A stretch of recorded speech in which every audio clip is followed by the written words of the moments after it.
Hello, everybody. First of all, thank you very much to the team of the B2B Software Days for having us here today. Also, thank you to every one of you out there listening to all the great keynotes, startup contests, and workshops of the event. It is a fantastic format, a very good initiative here in Austria, for Europe, for the world, now virtually. Also, thank you for joining this workshop. This workshop is about the challenges and how to improve international funding opportunities for tech companies. And I hope you find the content interesting. Raising Series A and Series B growth capital is challenging. It is harder than seed funding. Every one of you, whoever did that before, knows that.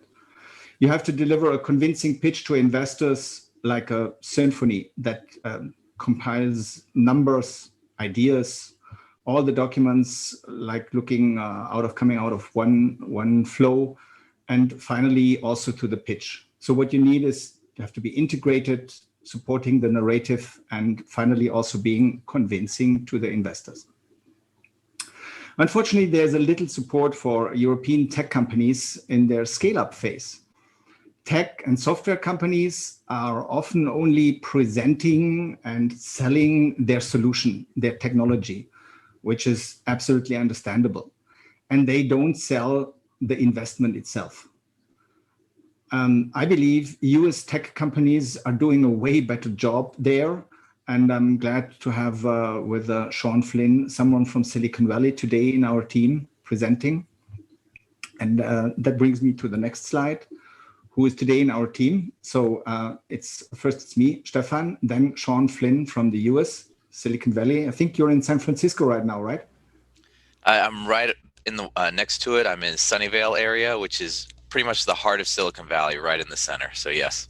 Great. Then we have LEONG in the call from Switzerland, joining us from Zurich. And SHYAM currently in India, joining us also via Zoom. I think working digitally is a fantastic thing.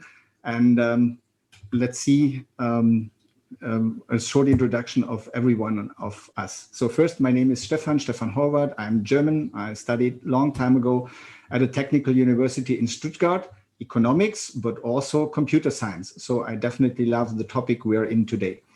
I started my career as a management consultant in Germany. Then I worked internationally for consulting firms and network agencies in C-level roles. And since 3 years, I'm back in international management consulting. Throughout my career, I worked about 20 years all over the world. And the work was industry agnostic, more or less connecting companies, knowledge, and helping them with their international businesses. And therefore, I had the opportunity to work in six continents worldwide. And that allows me to make a lot of friends internationally and build strong and sustainable international network. I can only encourage everyone outside there to start as early as possible to build your own strong networks in the business. But even if it's not business, it helps you for cross-cultural understanding, cross-cultural collaboration, and understanding people way better. So I hand now over to SHAWN, who is in California. Hi, my name is SHAWN FLYNN. I'm a principal at Global Capital Markets, a mid-market investment bank.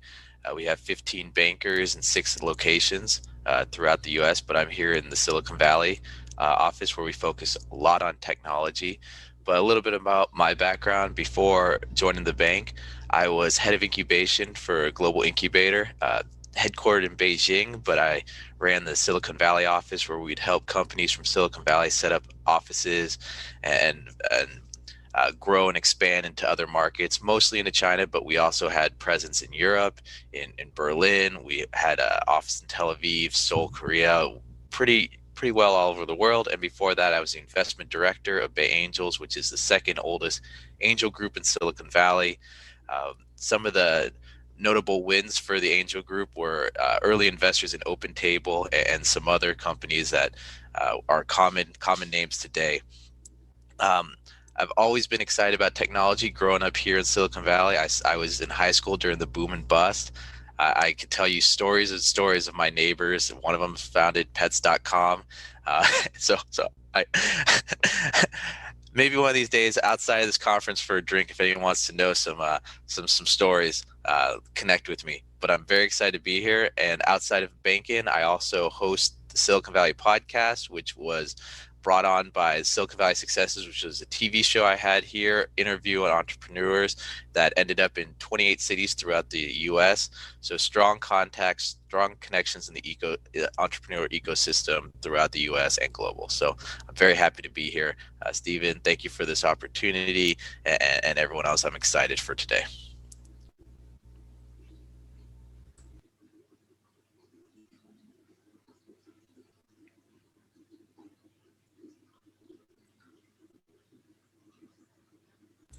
Leong, I think you're on mute. Leong, I think you're muted. Oh, I unmuted it. So, like I said, I am a partner at IDEATION. So I work with STEPHAN, SHYAM, and SHAWN too. So I worked a lot in Asia, in Europe, but also in Africa, actually, on different type of projects. And my experience in these continents, they have equipped me with the understanding of international business cultures. And that has led me to Silk Road Corporation. So it is founded together with STEPHAN and our US associates. So Silk Road Cooperation, it is a think tank.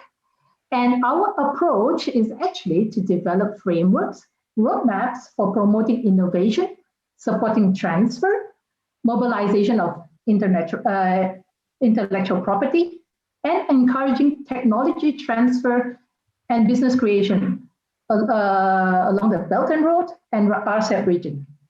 So Silk Road is in a way for all these countries in these regions to work together on creating business, trade opportunities, especially for SMEs.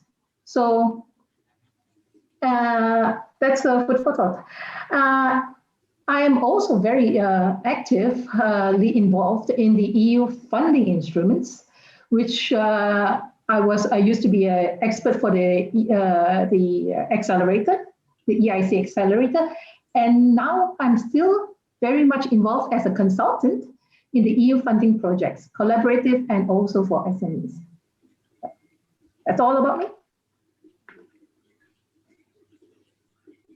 Hi, I am SHAWN from India, and I am the one who has been working all the time from the sell side, from the buy side.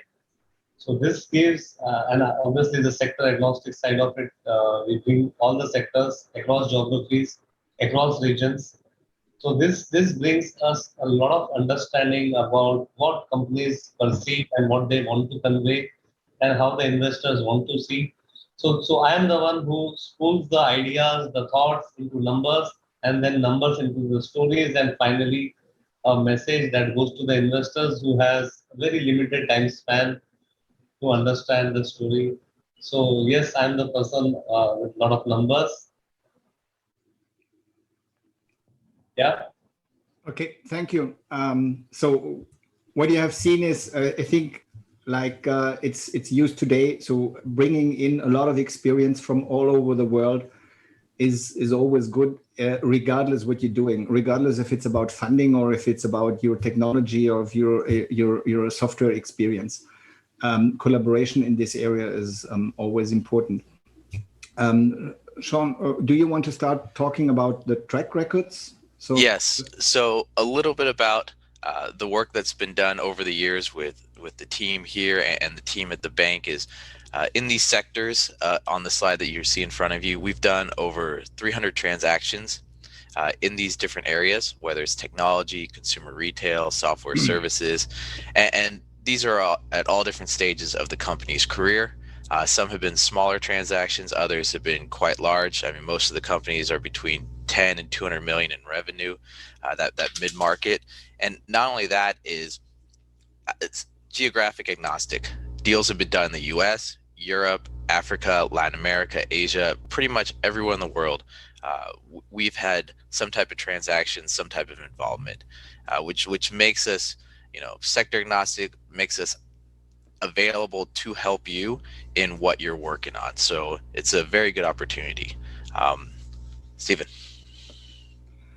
Yes, I think you mentioned it's sector agnostic. It is also, and let me pick up on what Sham said before, the strategic knowledge and the partners to have both, to have sell side and buy side experience.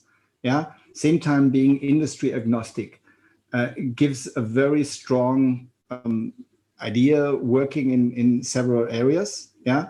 And to be honest, as you said, the network goes from the Bay Area to the Bay Area. That means literally from Silicon Valley in the USA, including Europe, definitely, and then the Middle East, up to the greater Bay Area in China, what you have then the greater China area. The team understands, it stands for the knowledge transfer in software, in artificial intelligence, deep tech investments.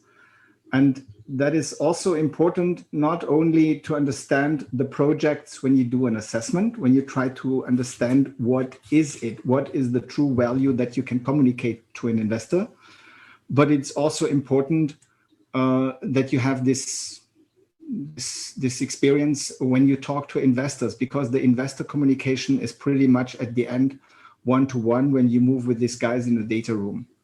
There's one slide. There's one area in the lower corner, impact investment. I just want to highlight that it's not about the technology in per se, but it's for all the projects here in the call and who is at the B2B software days. You have to consider that the European Union puts a lot of money, 750 billion euros. Yeah, into green technology. And some of you might see that there could be a spin for their project, also to consider that. Because that, what Leong mentioned before, when you talk about funding, the first thing that comes into your mind is, hey, a VC, hey, a fund, right? Oh, an angel investor, yeah? But not so many think about what they can do with the European Union, what the European Union via a grant or partially via a project or project funding also could contribute to your success, especially in the earlier stages. So then we have here in the workshop the structured framework we want to go through. And there are 7 areas we want to target. First is the ideation. How do you present your team, your idea, whatever that comes later, but first make the idea so compelling that you can work on it. Second, investor relations strategy. Who do you want to target with your investment, right? Very often the challenges for Series A and Series B starts there, because the investors are not exactly the same like you have in the angel round or you have at the seed round. So you have to build either new investor or new relationships or whatever, so you could consider that. Then when it comes to due diligence, it's about financial documents. And when you have your strategy done, you should also build strategic financial documents to bolster, to boost, to fund, to do a foundation. And we will show examples about that. And finally, once you have all the documents together, you have the pitch documents and the investment documents done, you need a convincing and compelling story for the storytelling, that you get attraction of the investors, but you also get attraction into the market with potential clients or with potential partners, which can be extremely helpful during the funding process. And then finally, we will talk about the investor outreach. I think with SHAWN, we have a true pro today in our team. And then finally, we also talk about negotiations and due diligence and how to survive. Let me start with the first step, the ideation about that. So it is about innovation, it's about ideation, and then ignition, just to press the start button and start the engine. About a convincing, compelling, and credible business model. So we are here all in the tech area. So we're thinking all about new technologies such as artificial intelligence, IoT, AIoT. Some of them are in the communication area with 5G or even dreaming about 6G in the future. New energy vehicle, a very hot topic here in Europe, regardless if you talk about electric or hydrogen or what else can be somewhere in the middle. And then autonomous driving, L3, L4, a huge challenge for companies to reach. So if you're in artificial intelligence, you have also a wide area you can work. And what you do is with ideas and with your innovation, you can drive our future in a part of it. Yeah, either you do that via a scientific approach, or just because of the business transformation, or sometimes it's just a cultural change that happens. But in all the cases, it is about strategy, technology, and marketing that comes together. And when you have that, it helps you moving forward, building the framework for the funding. There are challenges for that companies, and maybe Leong, you can speak about that. Thank you. Do you know that in Europe, there's only 5% of startups scale up and pursue the position of world tech leaders? I would say it's really sad. What you might ask, because high growth companies, they create jobs and economic benefits. And the way I see it, it is a missed opportunity in Europe, for Europe, you know. The characteristics, considering the high-tech characteristics of the tech companies, which require a longer time to market, and than digital startup, the access for these companies to a broader pan-European enterprise market is the key to success after their initial funding rounds. So to create European deep tech success stories, we have to accelerate investments and partnerships. The question here is how? This is how? By connecting relevant companies to corporates like private buyers, M&As, corporate VCs, connecting to investors that provide strong networks and late-stage investments like equity, connecting to the international market, and connecting to the stock exchanges. And now I would let STEPHAN tell you about the selection criteria here. STEPHAN? Before I start with the selection criteria, I just want to say something about innovation and disruption, right? Yeah. Everybody thinks you have to be extremely disruptive, yeah, that you can make a hell out of money and you have a very successful startup. That could be the case, but you can also make a very successful company or build a very successful company when you don't have a truly disruptive innovation, yeah, but you just have a normal innovation that helps you to move on. Let me just come up with one example. And it's more than 100 years old. If you think about the car itself, Ford Model T was the first really extremely good selling car. Before, there were a few who bought that, but it was never a threat to the industry of building horse cages or of the people who drove carriages. Carriages, yeah. Yes. Why? Because it was not disruptive. It was simply not disruptive. What was disruptive was the assembly line. Ford Model T itself was just a car, but the disruption was the assembly line. So that means if you find someone who has an assembly line, but if you want to build a car, think about how you can connect via the ideation phase, yeah, your project with such a development, and then you can hook up on a larger movement. So for the selection criteria. Now we come from the storytelling to the hard facts. So what are the typical selection criteria an investor would look at? First, you should have a kind of annual growth rate potential that is around 50% or 100% to get them interested, or extremely on the first sight interested into a model.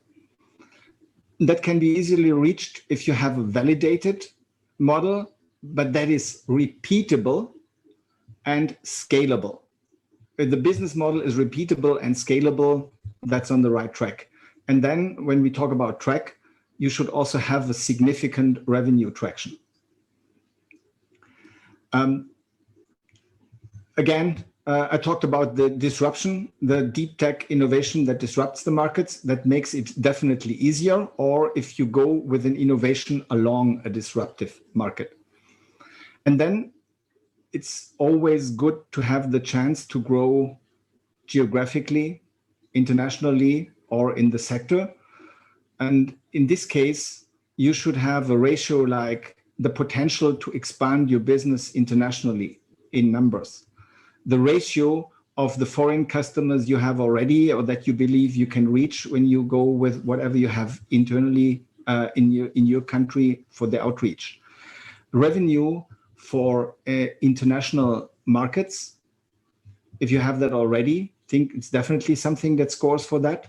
And then the number of markets outside of your domestic market area. And domestic market area doesn't have to be just one country. It could also be, let's say, the DACH region in the European Union. And finally, the company should be commercially self-sufficient. And this helps you with the numbers to move forward, to get commercial deals, to have investment deals, or for IPOs and acquisition. Sean, do you want to add something, or shall we move on to the domain expertise? Let's move on to the next slide. Okay.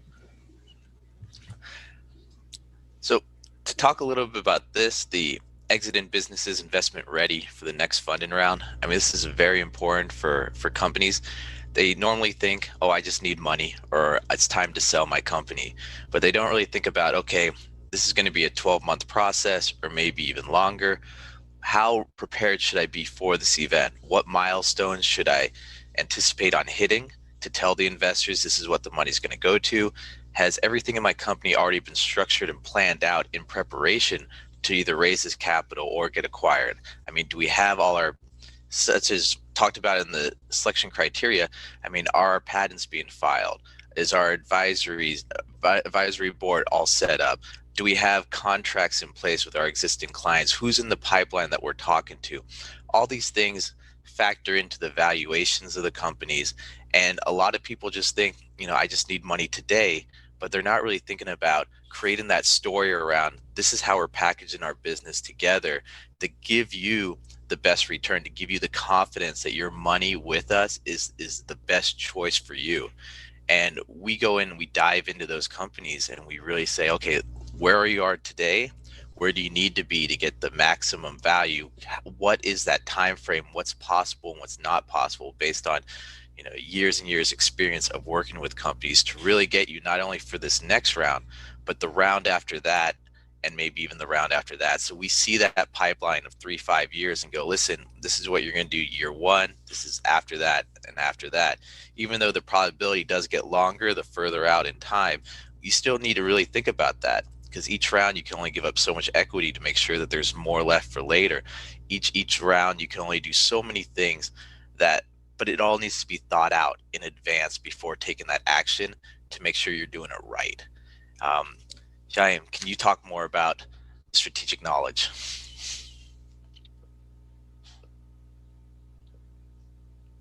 You're on mute. Can I? Look, here I have to add only one thing, that most of the companies, they have the best of the ideas, whether it is innovation from the scratch or whether it is about a value that is added to the entire value chain. what is most important from an investor perspective is something different, and what is important from a company perspective. The company is pursuing the idea. They are thinking about their company, their business, but the investor talks about returns. They talk about exits. What happens to the money? What happens? How is it deployed? How the returns would be generated? So there has to be a bridge that needs to be created. There has to be watertight financial models to be developed. There is a very lucid way of conveying and bridging the gap, what you are supposed to offer and what is the expectation of the investor. So there is an important element of bridge.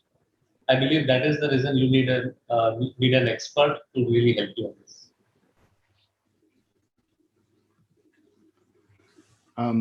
Okay, I'm taking over with the next slide. Can you hear me? Yeah. Okay, so I want to pick up on what SHYAM said right now. It is about bringing the buy side and the sell side together. In your case, it is about bringing the business idea and the potential of the business idea together and align it with the expectation of the investors. Regardless if it's a financial investor, a strategic investor, or it's a merger and acquisition, yeah, you have to match the expectations. And that is, we call that process convergence, because it is about creating a winning value proposition for both sides.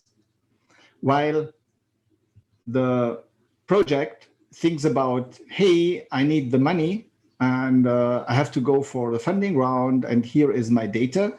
Very often this data is extremely, let's say, self-centric and shows the loop of the company, but not necessarily the loop that an investor expects, like what is my ROI, what is the potential exit strategy they will deliver, what is my return on investment, the IRR over the time, so that they have the base to make a decision.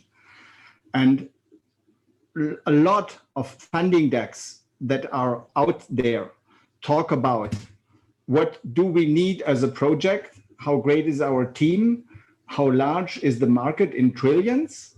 We will make 3% out of it, and that is why you have to give us that money, and that is how we spend it. Very often, there is no story for what is in for the investor, or what makes the investor thinking he is safe, that you also think not only about getting money and spending it, but also building something that gives him the chance to earn revenue, to earn, to get a profitable investment. And depending on to whom you're talking to, if you talk to a VC, they will very likely talk about an high exit and a fast and quick exit. Private equity thinks more about a long-term investment, maybe also strategic investments. But both, yeah, have in mind what will be in the future.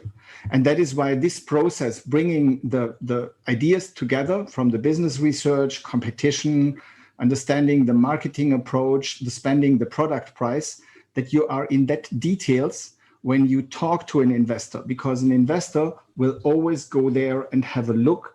Is that what I get real? Or does it make sense? Or does it match my past experiences? Let me go to the next slide. So, Stephen, I would like to expand a little bit more on what you were just saying about how different capital sources have different kind of thinking behind their investment. And just looking at this page here, we won't go too granular in it, but there's so many different types of funding sources, whether it's an angel investor, venture capitalist, private equity, family office, but there's strategy behind taking money from each one. And a lot of knowing who to go to comes with experience. And what I mean by that is your company, for example, family office, they might not have a time frame when they need to harvest and get that money back. So they could invest in your company for the long term. Whereas a venture capitalist, they have certain deadlines where they have to harvest, they have to reap the rewards to distribute to the investors, their partners that invested in their fund. Angel investors, kind of similar. They don't really have an exit date in mind, but their check size is normally a lot smaller, and it might come with more control issues, or that person calling you up on a Friday night late asking questions. So each person, each fund and source has its own unique strategy, and it's knowing who to go to for different rounds or different time frames of, okay, we're raising this amount of money, okay, we should really be focusing on maybe micro VCs that are in this geographic area. This is their investment thesis, and how to go about knowing that. I mean, it's a time-consuming process that takes a huge network. And luckily for people out there, I mean, we've already done that. We already have years and years experience working with these different fund and sources. So we can create that idea investor for you, where it's, okay, it's this many VCs, this many strategics, or okay, we'll just go to strategics for this because of these reasons, or there's a whole conversation behind it that needs to be had. But just letting people know out there that each one has its unique advantages and disadvantages, and it's really being able to take a step back, look at it, see where your company is and what you need, and matching it. That's really beneficial. That helps everyone out in this process. Yeah, I think very good point. And my way to explain that in an easier way is very often when I say to people, hey, here is a VC that has $100 and that gives you the $100 now. And you have on the other chance, you have a private equity company that has $100 and that gives you the $100. So, and you as a project, you're happy and you will take the first $100 that you get, the first $100, sorry for the slang. So you will take the first $100 that you get. But the decision between both is exactly what Shawn said right now. Yeah, some of them are calm and they want to know in 1 year you have done a good job with the money. The money, the $100 for the private equity are still there, so nothing is lost, right? And they make, let's say, about 20 or 25%. That would be a great rate for a private equity investment by bringing that in. So they're going with, let's say, for this risk profile. The VC in opposite will give you the same $100, but as Shawn said, they will call you regularly, at least for the quarterly meetings, because they have to report on their own, right? And the next thing is the expectation is to have at the end of this year, yeah, probably a return from 300, either in the books or in real, right? So that is why they will put you under pressure normally in a higher rate. Is that a fair assumption? Oh yeah, without a doubt. I mean, each one, the VC is either going to want, this huge return or nothing. They just want that rocket ship sailing. Whereas, yeah, the PE, private equity person is, we just want the steady return. This group that we've already kind of promised our investors, and I mean, each one's different. I mean, the angel investor might just want to have something in his portfolio to brag about and say, hey, I invested in this cancer fighting drug company. I'm so cool on the golf course. I mean, each one has its own reasons, and knowing that is what you need to know before accepting any money, because it affects the business 100%. Yeah, and it can either make you, as you said, sail along, yeah, in calm waters, or bring you in very stormy sea. So I think both is. I mean, Steve, I just want to add one more thing, and I've seen this before on several occasions where startups and companies, even later stage companies, literally have been destroyed by taking the wrong money from the wrong investors. It has literally destroyed companies based on infighting, based on expected returns, based on expected milestones. Just it's either can really help or could be detrimental, and it's important to have someone on your team that can kind of explain to you why this option or this other option might be the preferred choice to go. No, very fair point. And as you outlined, you have not only to know if it's a VC or if it's a private equity company.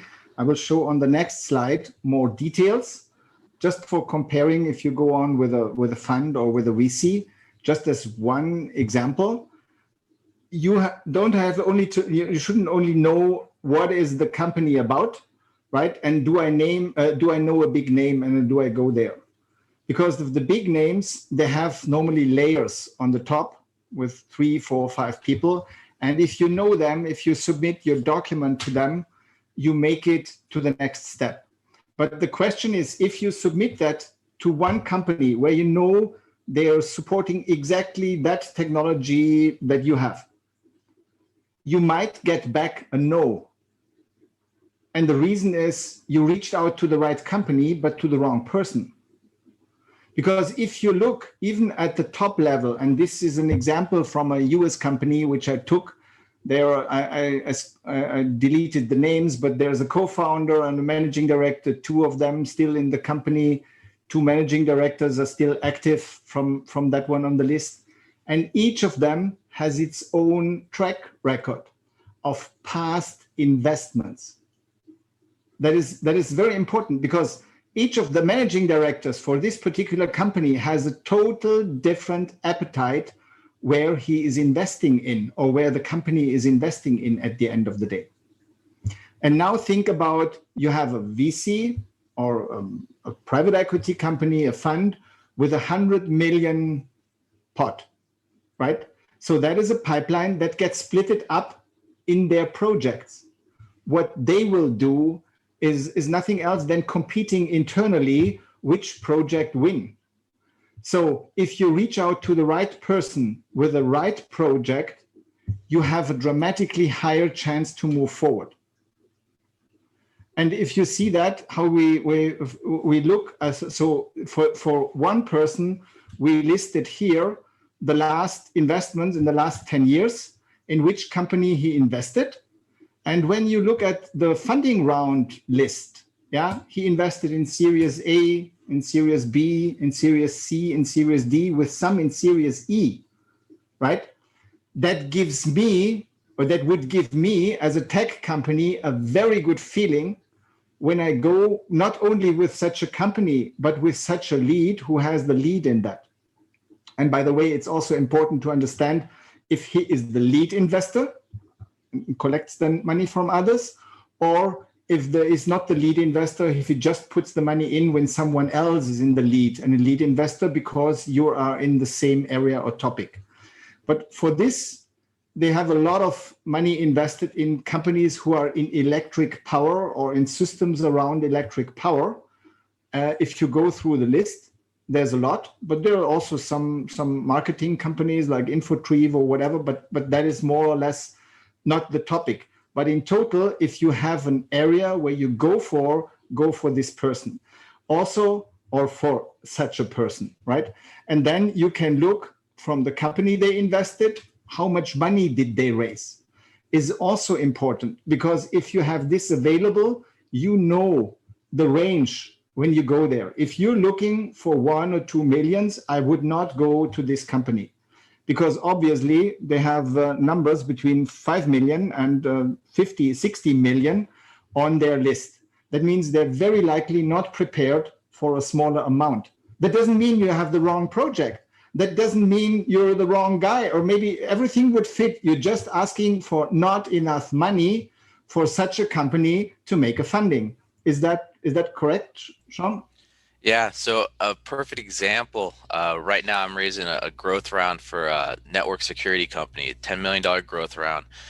We reached out to, several investors, and I had a call with one, and they said, you know, Shawn, this company looks fantastic, but actually our smallest check size is 40 million. So we're not interested in this round, but we just wanted to reach out and connect with you for next round, because what they're doing is what we're interested in. So in that sense, it's all about that fund and strategy. So you're thinking about this round and next round, and even maybe the round after that, and who you're going to target in each of those rounds. So yeah, it has to fit their investment thesis. And these investors, they have their criteria. It has to have this amount of, you know, ARR if it's a SaaS company, or just a company. It has to have, you know, this type of traction. They know when they talk to you what their criteria is for what they can and can't invest in, and what they can, then they filter that down even more to see who they write the check to. And it's a lot of this is utilizing your time as the company on who to reach out to. I mean, Stephan nailed it with, you know, look for the people that fit your industry, that write the check size that you're looking for, everything. And there's even more to that as well, such as how far along are they in, if it's a VC or that, how far along are they in their fund life cycle? Maybe they're not writing checks anymore. Maybe they have a company in their portfolio that could be seen as a competitor to yours, so they wouldn't invest. There's so many other reasons why they would or wouldn't invest, and a lot of that does come with, you know, working with these investors and experience. But yeah, thank you, Stephen. Yeah, I think you made a very good point regarding the competition, because when we talk about competition, you might get a, yes, please send me over your documents, and you're so happy to talk with these people, but actually they are having a competitor in their portfolio. So you might talk to the right people with the interest in your business, but to the wrong people who would ever write you a check, right? This is also, it's not only about having a positive feedback, but sometimes you have to do your own due diligence on this positive feedback, if that is really something you should go.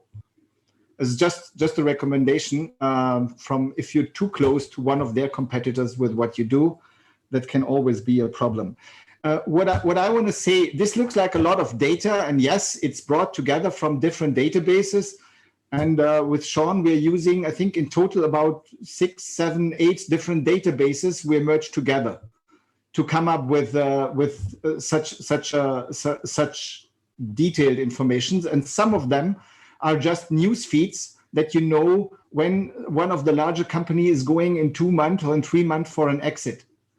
Maybe not interesting for you now, but it rates you definitely higher to go to this person, because you can estimate that in half a year, this company is cash rich again. And as Shawn said, the size is able to write checks again, because they cashed out on one project and they have to invest into the next one. And I would like to add one more thing to that. These databases, I mean, yes, some of them people can access, but a lot of them are our own personal databases from, you know, years and years of connections in the industry that aren't accessible to outside people. And those are the most valuable ones, because, I mean, look at global capital markets. We have 30 years of transactions with all these investment groups, personal relationships. We know stuff that's not in the public eye about each of these groups that we've worked with. And the value of that you can't measure. Exactly, because it's in the end, it's about relevance. So now, when we have done the homework and we have an idea what we want to do, we move on to investor, to relations, and to strategy. So investor relations strategy, but I think if you read that in 3 words, it is way more understandable what you should do then.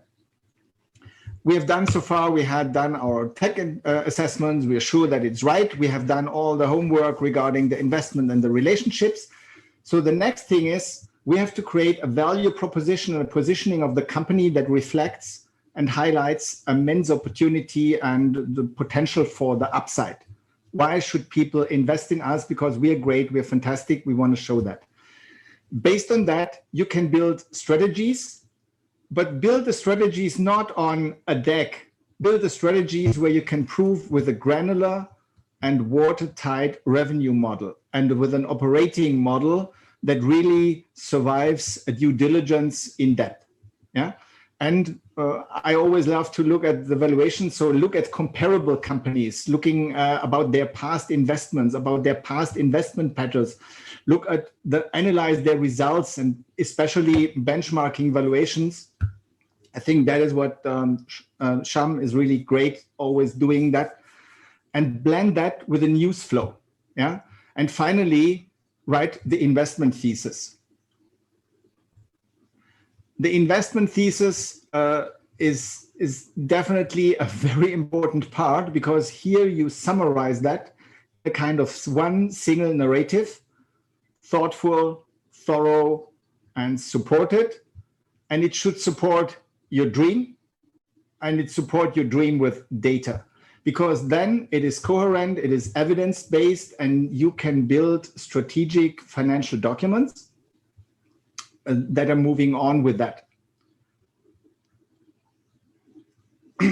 here in the investor relation process, we have the investment ideas, you have the value proposition that you have to prove, and you have to come up with how do you enabling the funding. So first you develop the investor taxonomy and the core repository of the data, of a data-driven, know-how-based investor relation strategy. It's always what I think we would recommend. And then you facilitate the selection or the preferred investment vehicles that you want to go for the company that is suitable, that is done probably by some others, with an extensive research so that you're 100% sure the investment strategy is robust and can't be easily attacked at the later stage during the due diligence. Because very often you have great ideas and they start stumbling when people are looking into the numbers. And that means for enabling the funding, it's also about the strategic financial documents. It's about drafting the compelling pitches and making that for the investor a fit. And very, very often it is like Sean said before, it is about coaching and preparing the C-level team of the tech company to bringing them up on speed. No one knows their product better than they do. And they would probably be able to talk very long about the product and the impact of the product and whatever. But you have to translate that, how an investor will understand that and how it is perceived. When it is good to have that as a black box, and you don't want to tell him the details because you will confuse him, but at least how do you explain him how he will earn whatever is in this black box, how he will earn money when he invests in your company, when he believes in you, when he believes in your idea, and when he supports your dream. And that is that at this stage, you should know your worth. And we said before on the last slide, it is good to look in what others did. So let me show how you can do that. And now it gets a bit scary because we're talking now a lot about numbers. This is data that is publicly available, at least what is on the left side. This is data from on one line are travel tech companies, and the second line are payment companies, because the client is in the area somewhere between travel and payment systems. Then you look at companies like Booking Holdings, eDream, TripAdvisor, Trip.com, Expedia Group. Why should you do that? Yeah, because of course we all want to be that size in the future, but now we are not. You look at these companies, you look very likely only at two numbers, EV sales and the beta. Yeah, and if you have an understanding about that, look also about private companies where these guys invested in the past. You can look when they invest, how much money they put in, what was the beta, what was the EV sales at that time, how did they bought that, and then when you feel they're good or they're bad, you can find out, let's say, on a comparison, and this is the comparison of the list. You look at two numbers, the median and the median, which excludes any underperformer. The reason why you should do that is because you believe your project is the best. You trust in your project, you will be one of the best. So you don't want to compare yourself with underperformers. Remove them from the list, go only with the one when you have removed the really low companies, and look at them. Then you focus on these companies, and then you look who did they bought, when did they bought, when did they invested in someone, and what happened. Once you're going through this process, yeah, you will learn a lot about a strategy that can help you to refine your idea, to make your idea more comparable to others, right? So just in case, if you get asked someone later by a fund or whatever, where did you get the numbers from, whatever, you can show, look, these are probably companies, they have done that. We're doing something similar, but we're doing it better. If you're with that, you're on the right track. And that is what I'm saying. Know your worth is very important. This was knowing your worth from top down now. hand over to Shyam, and Shyam will explain how you bring that together from bottom up, that it's a match. I will take over from where Stephan left. Stephan pointed out very important point that the investors look from their past experiences. The new ideas being thrown upon to them, they would want to validate in their own old ways or from their old experiences. That is one important reason that you need to do the comparables, you need to do benchmarkings. So if you are asked what you want to do, you have an answer that I want to create a $1 billion enterprise. There is a clap from the investor. Then he says, how are you going to do? Then you say, we will do this. He says, what happens on month one, on day one, what happens in the second month, what happens in the fifth month, how much money do you need, how will you mobilize it, how many people will be required. So there are many questions that are asked. So your ideas and numbers are not talking the same language. A French man and an English man coming together and talking in different languages, it does not yield any result. And that's where the symphony comes into being. Symphony is talking about your ideas, your strategies, your businesses, and reality mapping. So if you say your business can generate $50,000 per annum per employee, but the competition says it is not possible. So then there has to be a bridge. Why there is a challenger or there is a disruption? So instead of investors assuming some things, there is a bridge that is created. So that is what we call it as symphony. Symphony is required for matching your ideas to numbers and to the competition. We'll move to the next slide, Stephan. So here is an example of a company which is a loyalty program company, a payment gateway, and a social media influencing app. So we explained the company and there is a beautiful idea. The idea is liked by the investor, but how does it translate into numbers? So we will try to explain you and we'll try to show you what a build-up really looks like. You may have your assumptions, everyone has. But how do you validate it? There is something called as validation. If you say you can run 10 kilometers in an hour, it is a good stats. But if you have the data showing that you started with 5 kilometers in month one, then 6 kilometers, then 7, 8, 9, 10 in 6 months, that is called as validation. That is called as showing the track record. So that is what we try to show in the numbers and in the deck so that everything works in a sync. Over to the next slide, Stephan. So here, the company is actually reaching out to the smaller SMEs, retailers. So we talk about how many of them would be targeted every month-on-month basis for next 5 years. The next slide.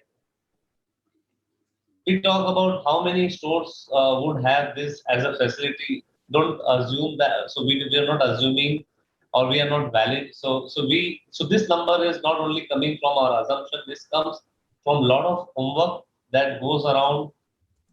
There are real discussions that happen with the retailers. There is a lot of industry study that goes in.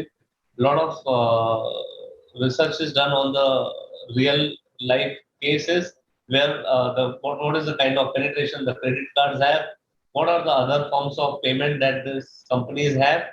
So a typical ecosystem, there would be a retailer and he would have many more systems to accept your money or credit card or others. So this is talking about how many stores will house this kind of technology. So gradually it starts from 0 and then scales up to some percentage of less than 10%. We'll discuss in the next slide. We talk about how many transactions per day per retailer. So we may talk about so many retailers to be reached in a month. Then we need to talk sense. If a small retailer, we talk about SME, if he does not do more than 50 transactions, how can you assume he is doing 100 transactions with your app? So this talks about the reality check of how many transactions the retailer does and or maybe how many transactions he would execute on your platform. Go to the next slide. So these numbers are not thrown in random. So there is lot of exercise, there is lot of homework, there is lot of validation, there is lot of benchmarking that has gone behind. So we are talking about what is the volume per month per retailer. So assuming a 25 days, so we talk about a lower of about 110 and a higher of about 300 transactions per month. If you see, there is a graph that goes up and down continuously. This is talking about the seasonality part of it, because in Europe, generally you have lesser sales during the winter season, and generally when it is sunny weather, people really walk out or go out and try to shop more. So that is what is captured in this data. So even that is very important, because if this is a company doing business here in Europe, the numbers would look like different when it is sitting in Middle East, where there is no seasonality except for the time when there are festive seasons. So these data points are going to look much different from region to region, from business to business, from sector to sector. Yeah. Over to the next slide. Now we talk about how much. So what is the value of the transaction? So the assumption here is about 12 to 15 euros. But do you feel that the investors will really take your data or accept this data?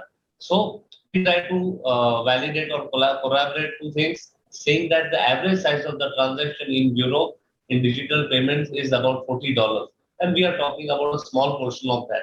Don't expect that this becomes the most favorite technology, and without this technology, the world did not exist. We are in value add innovations. We are not doing once in a lifetime kind of innovation every time.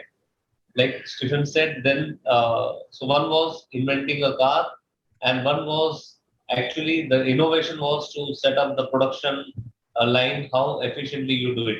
So here, what is important is whatever you say is verifiable, or you can defend the numbers, because the investors are going to attack. How do you assume this? So there is a defense mechanism that is created around. Over to the next slide. Again, now, so average monthly sales value per retailer process. So again, here this is a multiplier of how many transactions, what is the value, and then seasonality. Over to the next. So this, we talk about the card transactions volume share. So essentially, what is the base? Every retailer has a machine which can accept credit card. So what is the basis? If I say that there are so many retailers, there are so many transactions, we need to give data. So how many transactions, how many retailers? So we take the base of the credit card transactions happening across the Europe, and then a small penetration on a month-on-month basis is like the peak out is at 2%. So you can understand it is going really slow, and it picks up on a month-on-month basis gradually. So that's what this chart is talking about. Over to the next one. So similarly, monthly value transacted by customers. So how much does a customer really spend on his FMCG basket? Typically going to the small retailer and spending out a few dollars on a monthly basis. So this is like a 5% or less than, much lesser than the average or the lower earning, average earning of the European. So this is also again substantiated that someone is not assuming that the entire amount someone is earning is spending via the app. There is a logical sense of how much is being spent via this app. So this is what is corroborated here. Over to the next one. And then this talks about how the customer base builds up. So there are more active customers during the non-winter time, and obviously the seasonality impacts how many of the customers are active during winter season. Go to the next. Then definitely, if there is a business, there is a value, there is a proposition, there has to be a team. And this is where we talk about how the team will be built up and how the revenue per employee will grow over a period of time. So this is a build-up of over 5 years. Go to the next. This is a beautiful area which Stephan has already touched. So we are talking about the companies which are in the listed space who are already doing the business. Definitely there is a lesser multiple, there is a lesser valuation because the growth rate of the established matured companies is much lower as compared to the startups which challenge or which disrupts the existing ecosystem. So then here we talk about how they are valued, what kind of multiple that you get, and this gives a lot of perspective to your discussion when you go and talk to the buy side. Remember, you do not travel to the investor; your documents travel before you, and you have only a few minutes to grab the attention of the investor because you feel that you are only one, but the investor sees many one like yours. Go to the next slide. This is talking about definitely the private companies like yours. If you say that I am the best or I am the only one who does this, or there are only 3 companies in the world who does it, and I am the largest. So expect the next question from the investor: who is the second largest? How does he do? What is the way he does it? Who funded them? What was the multiple? These are the points that someone needs to really prepare, and you need an expert to do all of that. Over to the next one. So finally, no investment is good if the investors can't make money. Here is what you show, what is the kind of IRR, what is the kind of dilution, and finally, what is the amount that the investor takes back.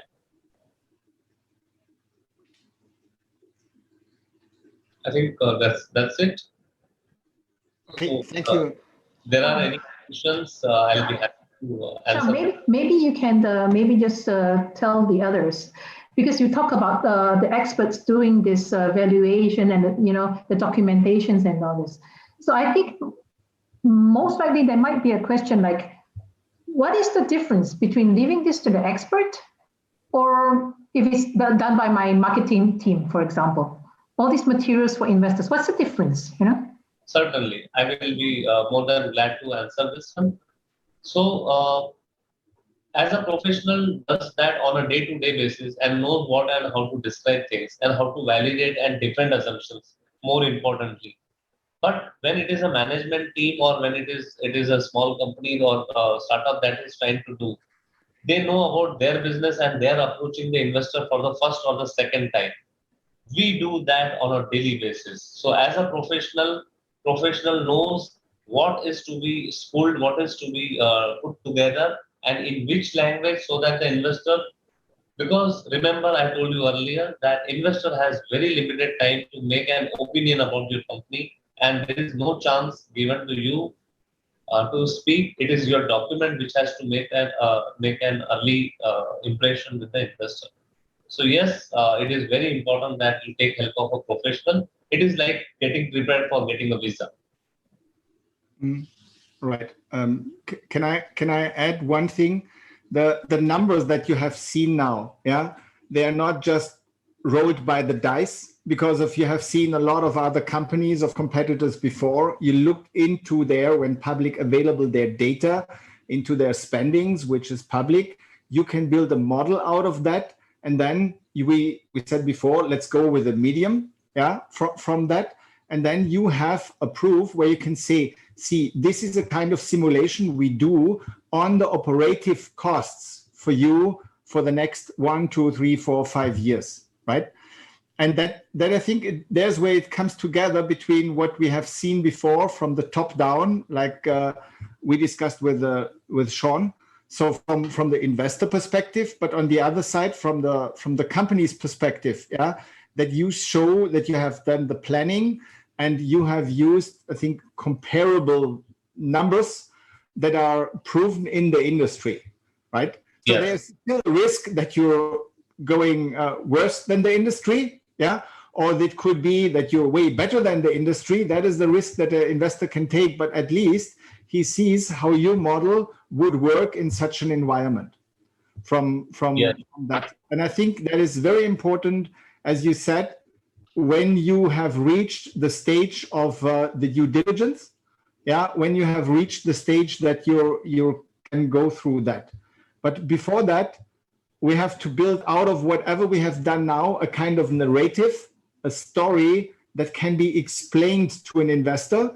And that means to the guys top level, we have very little time. So that means you have to build from the data, maybe a 100-pager or a 50-pager, then you build a 30-pager, then you build your 10 or 12-pager.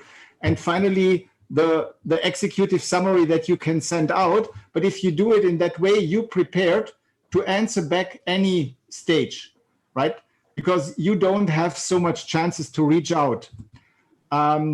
So that's why it's important to have a strong narrative that supports the way of the value creation and with the storytelling.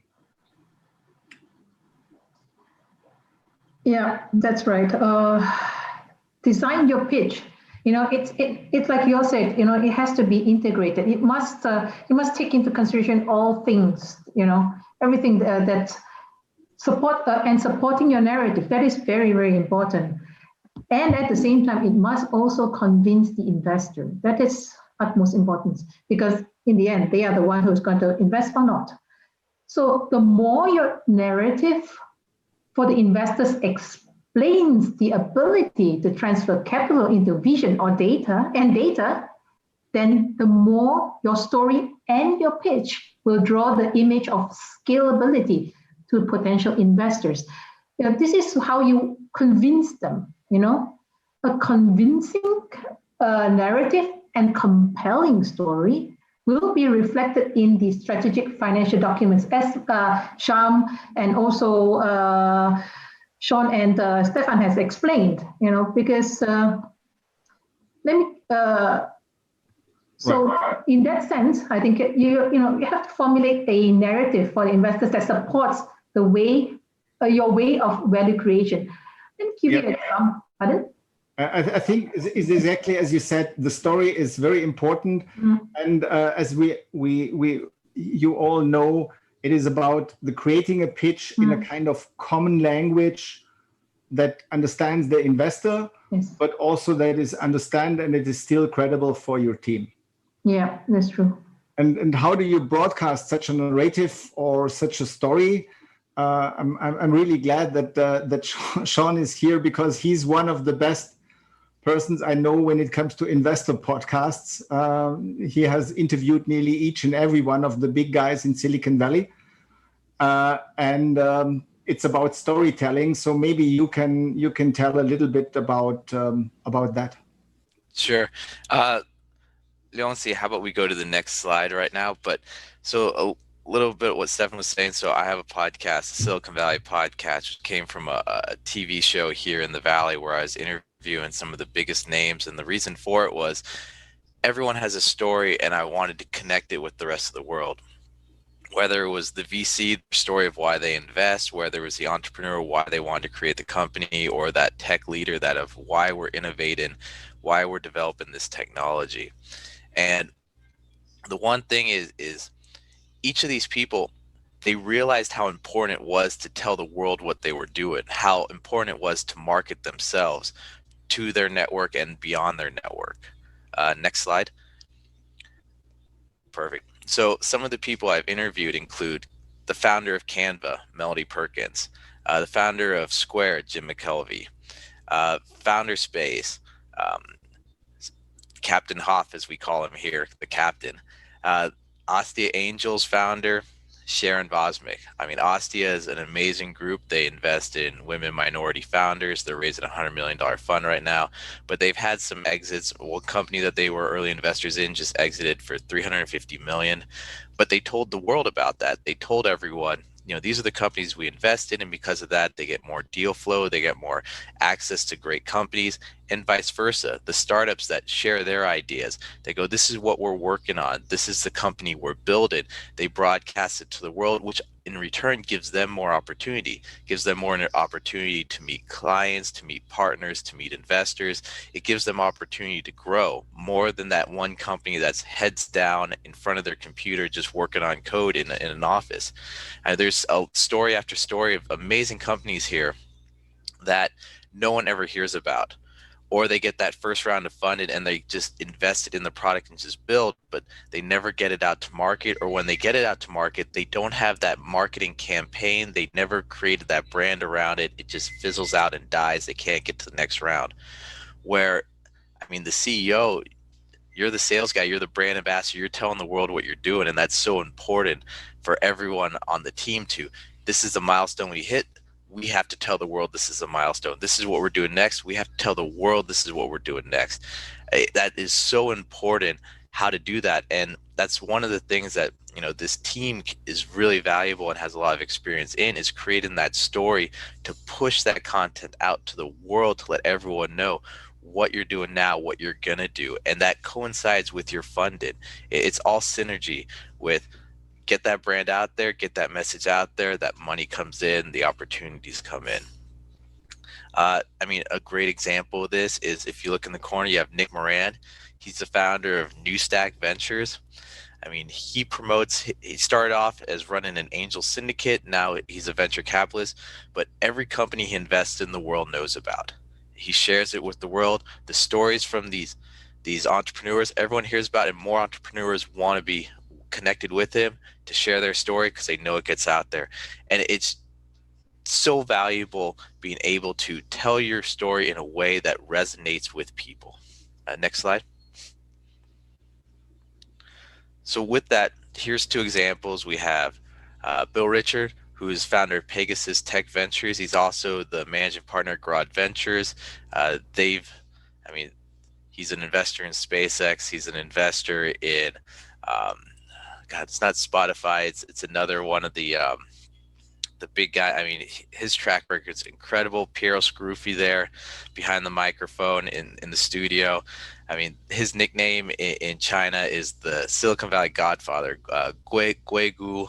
I forget how to say it, but you know, he was named the tech ambassador for Guangzhou, and you know, 30 years of working in artificial intelligence, professor at Stanford, professor at Harvard, and you know, he gets his message out there. What he sees, the vision of artificial intelligence, he packages it in an interview, pushes the content out there. He's got that interview, that content he can repurpose, repackage on all the different platforms, get the message out there.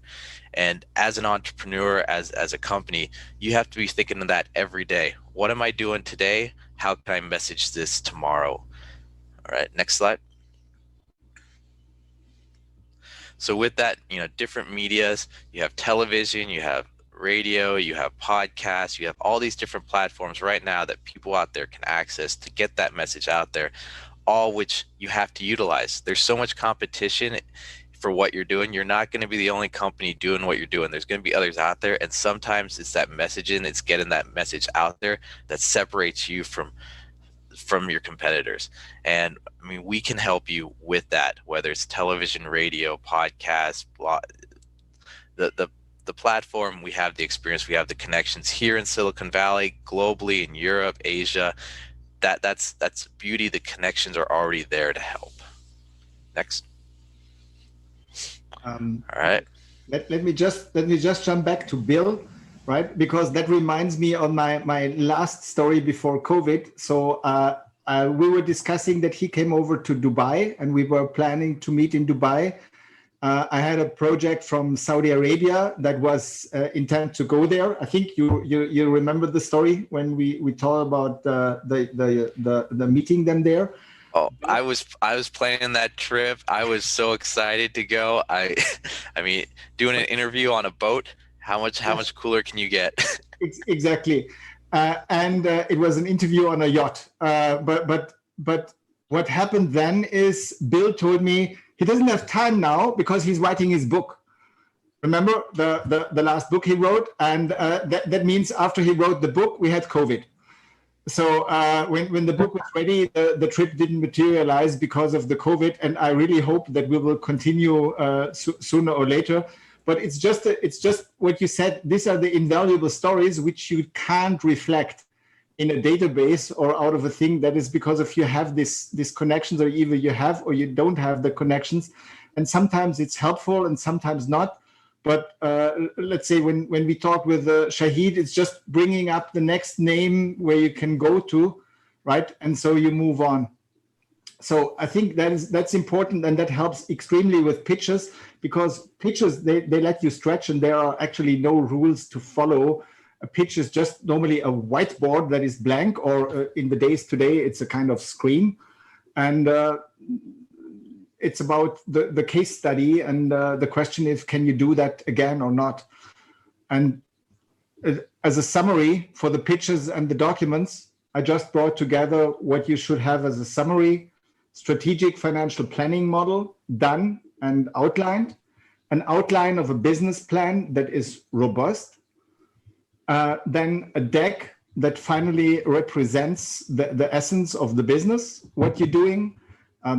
Can be an investor deck for normal pitches, could be an investor memorandum when you go for a more structured way, or a private placement memorandum when this is like you said before, for a VC or for a fund when you reach out. And a very robust validation or valuation model that helps with the growth. And finally, also these things that's very difficult to write at the end is the term sheet. If you talk to people, it's easier to write the PPM than the term sheet, because in the term sheet, you have to write down what do you want and how do you want to defend it, right? And I think that is normally a very strong part of that. And that, as we said before, covered by PR, by social, by podcasts. Either you do that on your own, or you're lucky, like you have seen before, there are some countries, if you have an investor who has already these capabilities, he will then talk about you and about your project. So what can make a pitch, an investment really outstanding? And why do some of them attract big investors and why others fail? So I just put down a few things which we had in a brainstorming session. I think it's both. It is the rational, the numbers, the valuation, the business plan, the IM, and all this stuff. But also, and very important, selling the emotion, selling the vision, selling your true belief or that you're passionate, because no one can transport in a deck or in a finance document or whatever, the passion for a project and the drive that comes with that. I put on passion, persistence, patient, and presentation, 4 Ps. Then it's theater still works. I really believe if you have a pitch that is a good show, it can win. I still remember we had a pitch and we put a pitch topic there that was called omakase. That is for sushi, right? And it's about that you have a chef who prepares the sushi exactly for your taste. And during the pitch, which was about a very serious project and a few $1 million, we had an omakase chef from a Japanese restaurant. I think it was in the US. And he served during this pitch, he made the sushi for them. And we explained what we tell them, the story combined with the sushi. And at the end, luckily we won that, but then they told us it was a high risk, but what would you have done if you don't like sushi, right? And I think it is always, but theater really works. And it's always worth to go an extra mile. I mean, an extra mile in what you want to do and to present the team, because it's a cult of the team in the moment, or it's the culture of the team. And finally, it's relevance. Relevance. And why relevance is so important. If you reach out to an investor once, or twice or 3 times, and you're not relevant to him, he will do one thing. He'll learn your name and he put you off from the phone list. And if his secretary knows that or whatever, or if you get in a separate folder on his mobile phone, but you have a highly difficulty to reach out to him. And if you know what their interest is, if you know what their belief is, it is way easier for you than to present, and way easier for you get a meeting if you only call them when you have relevant information. And even if he doesn't invest in your company, he will know one thing, like, hey, Peter called me right now and it was a relevant proposal, right? So if you call maybe later in another funding round or whatever, or for another project, he will still remember that it was relevant and that you didn't waste his time. So, and finally, just be authentic, right? We have here 2, 3 pitch examples. So from the vision, from the mission and the strategy. And this is an AI company. And they explain that in a very nice way, because they just put in two numbers and said on the left side, on the right side, we make 10%. It's more or less, if you have the structure, if you go through that, it is in the travel industry. The travel industry was severe hit by COVID. And so they switched the complete setup. They moved now to a B2B model, and they won with this B2B model in a very simple way. When they switched it to a white label for now, yeah, a lot of new clients just in the last year by adding to travel the fintech area. So there was just added a contract, and they have now a contract with MasterCard. So it's added to it. It's not now a travel company that is highly vulnerable. It is now a fintech company that has also travel and can do any kind of payment. And more than this, they added now, or in the phase of adding now, a loyalty program. So even as a tech company, you can evolve and to improve your original plan to move on. And the reason is, Sean, you're in the US. A lot of US carriers got recently a lot of money from hedge funds. Yeah, even if they're airlines, yeah, and they should be depressed, they got the money. But they got the money for their loyalty programs because they invested in their loyalty programs. So that means adding a kind of loyalty structure program to your solution is something that can give even now an investor a confidence, because even the last person learned now, if American Airlines and Delta and whatever have valuable loyalty programs, if you build one, it could be valuable in the future. So I think that is a smart move. And as you can see, there are a lot of clients in the last year because they started last April. So they won a lot of B2B clients in the Middle East. And this is also a pitch deck I like. And I just put out two slides. One is explaining the investment summary, which you not always have in. So what is in for me as an investor? And on the left side, there is an ICE scheme. So if you're from the UK, you know that it is a tax benefits that you can get if you are a private individual investing in a startup, right? So they explain in their pitch deck what is in for you as a tax benefit investing in them.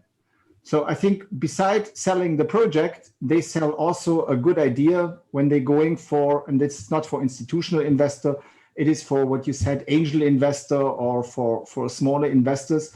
But explaining them why they have tax benefits is really good. And that is, I think they're about watches. And I think it's a good idea, but nevertheless, even then you need investors, and explaining that like this in a pitch deck is a good way forward. So for the investor outreach, I hand over to Sean. We went through the investor taxonomy, and we also said you need to have the funds at the very early stage because it will take some time. And I think we still have a few minutes to go. Yeah. So then let's move to the flow with the process. So for the investor outreach, I mean, that's just part of the whole process of either if you're raising capital or an MMA deal, the process is similar. They're not exact, but they are similar in the steps that, you know, at the very beginning, you have to get all your due diligence, your data room organized so that the market materials can be created from it, whether we create the one pager, the executive summary, the confidential information memorandum. You know, we're creating those materials, but we're also putting together the outreach for the investors based on what we talked about earlier, the thesis of these investors, you know, what they invest in, the check size, stage, all those things, and what's the best fit for what your company's wanted to do, whether it is to go out to micro VCs or private equity groups or family offices or strategic partners or a mixture. Like, what's the best for the situation you're in? What's the best people to reach out to that have the thesis that fit what you're doing, that your milestones are going to excite them, what you're doing is going to excite them. And we put that all in a process, so it's stage by stage by stage, step by step by step, where you start here and here over this time frame, and it's pretty visible, the process.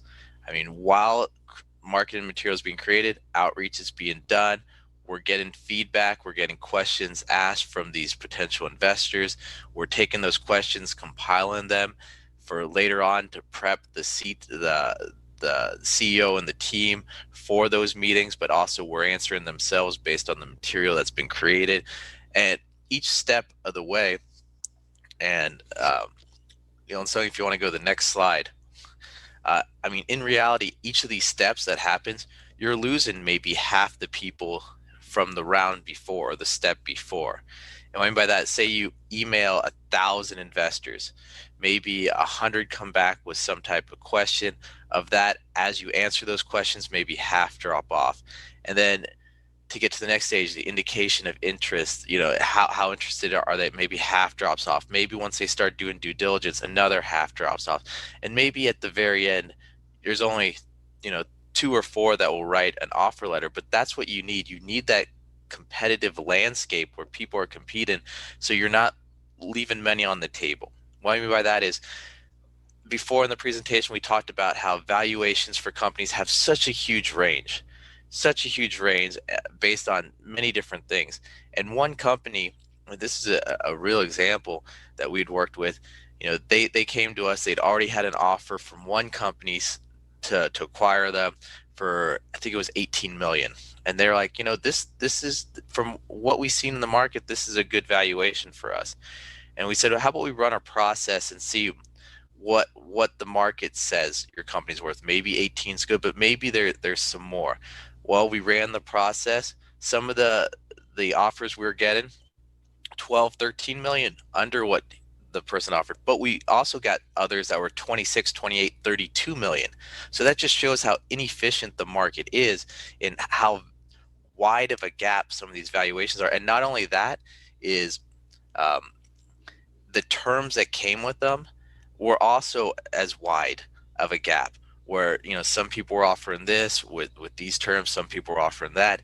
And if it's your first time running through this process in your company, it's difficult to really know what's a good offer, what's a bad offer, what has the high chance of closing, what has a lower chance of closing. Some people just look at that number and go, wow, that's a high number. But if you really look at the company that's making the offer, the investments they've done over the last few years, and the offers, maybe you go, that number has a low chance of actually closing.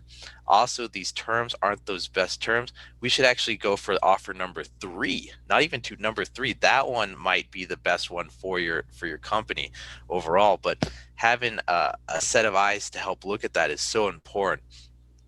All right, next slide. And well, this is what due diligence could feel like in negotiation. When you have that company asking you these questions and you're not prepared. When it's, oh, I'm not sure, let me find out for you, let me do that, I have no idea, I haven't thought about that. Luckily, we come in before these conversations and get you ready, get the information, the data room ready. We prep you for the questions that are asked. We are the initial people out there talking to these investors, so we are that boundary. We're the gatekeeper to you, so we're filtering everything. So we know how to prep you to get you prepared for these meetings, for these conversations. And with that, I'm going to go next slide, the due diligence. So due diligence just isn't one thing. There's so many parts to it, whether it's financial, accounting, intellectual property, marketing, growth. Everything you think of in a business, they're going to analyze down to the little niche. And you need to have an answer for it. You need to have a vision for it. You need to have it part of your story to move forward. And next one, and I'm going to, Stephen or someone else? Well, I think the next one, we were running out of time. I mean, I already jumped about 1 or 2 of the slides before for the investor outreach from the structure.